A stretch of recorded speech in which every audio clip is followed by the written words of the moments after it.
Hello everybody, I'm John. And I'm Claire. And today we're going over an article called Extroverted Egg. I don't know what the one would be for me. Introverted, what food starts with an I? Exactly. Ice. Introverted ice. Extroverted egg. But it's actually literally about an egg that is kind of extroverted. And we will be talking about that later. Yes, it's a chicken egg. Don't get your mind turning too much. But we'll talk about how this egg was extroverted and kind of the interesting story the egg's life took until the very end, quite recently.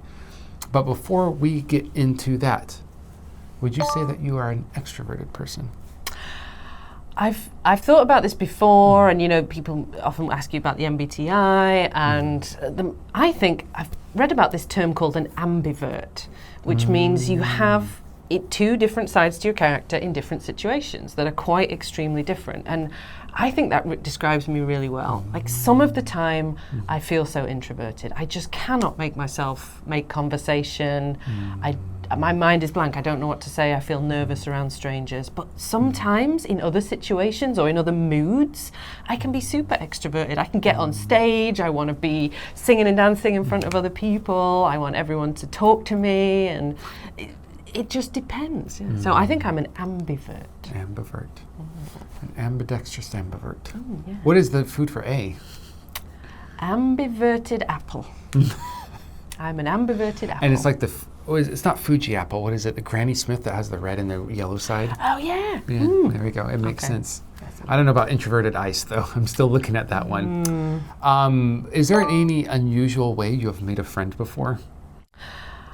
I guess I remember when I first made a friend on the internet, back in the day when I was about 16, 17, and there was only like really basic chat rooms. Yeah. It just seemed like the weirdest and most exciting thing to do. And I actually went and met her in real life. Oh. God, I think these days you'd be terrified and people would be all like, oh no, what if it's some dude pretending to be a girl? And often it is. Yeah.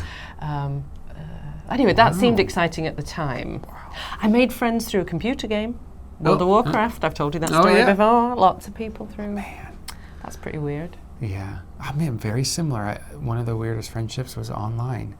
Their email was Supovkit cows. And I think there's 2 numbers after that. That was it. What does it mean? I don't know. Cow? You didn't know them that well then. They weren't we exactly were really good friends online, but we never traded names.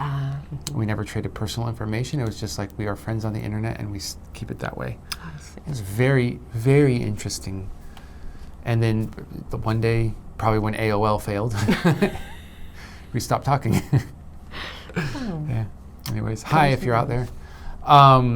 Anyways, let's go ahead and read that full article if we can. If we cannot, then the summary will suffice. And we'll see you soon.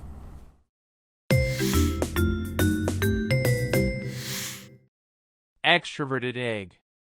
Back in 1951, a girl on a farm in Iowa wrote her name and hometown on an egg, asking whoever bought the egg to drop her a line.